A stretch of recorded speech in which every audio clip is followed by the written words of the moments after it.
खुदा जी ज़ात जो कसम मां बयान तो ॾियां अल्लाह वाहिद शाहिदा मूं पंहिंजे अबे खे राज़ी कयो मौलाए काइनात नफ़िल पढ़ियो आस्ते आस्ते दुआ घुरनि था मुंहिंजा अज़ीज़ दोस्तो आतिफ़ी आवाज़ आयो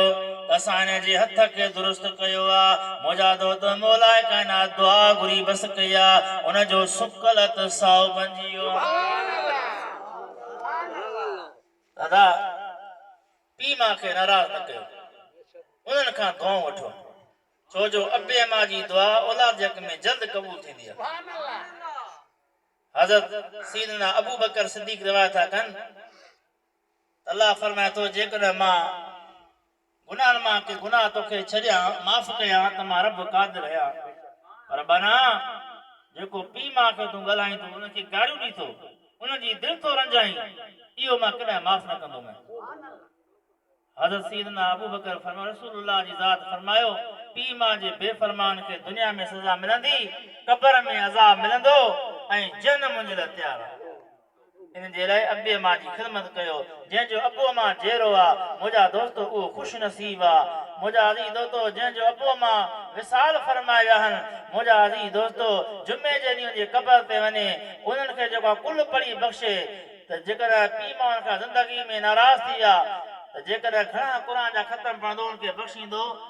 त उमेद रखे त पीउ मां मूंसां राज़ी थींदा त मुंहिंजा अज़ीज़ दोस्तो ख़ुशि नसीब आहे उहो औलाद जो दुनिया में पंहिंजे पीउ मां जी इज़त करे ऐं अबूअ मां गुज़ारे वञनि मरण खां पोइ बि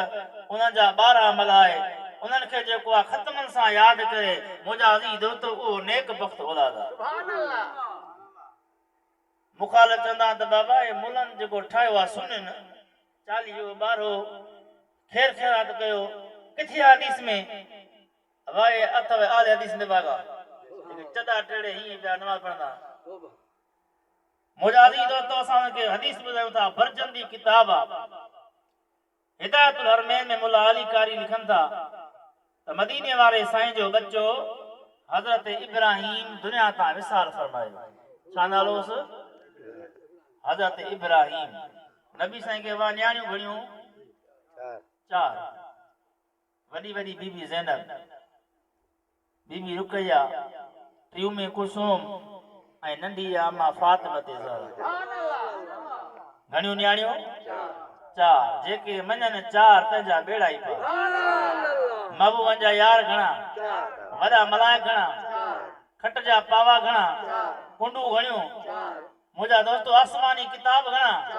जेके मञनि चार पंहिंजा बेड़ा ई पार हबीबन जूं न्याणियूं सॻियूं चार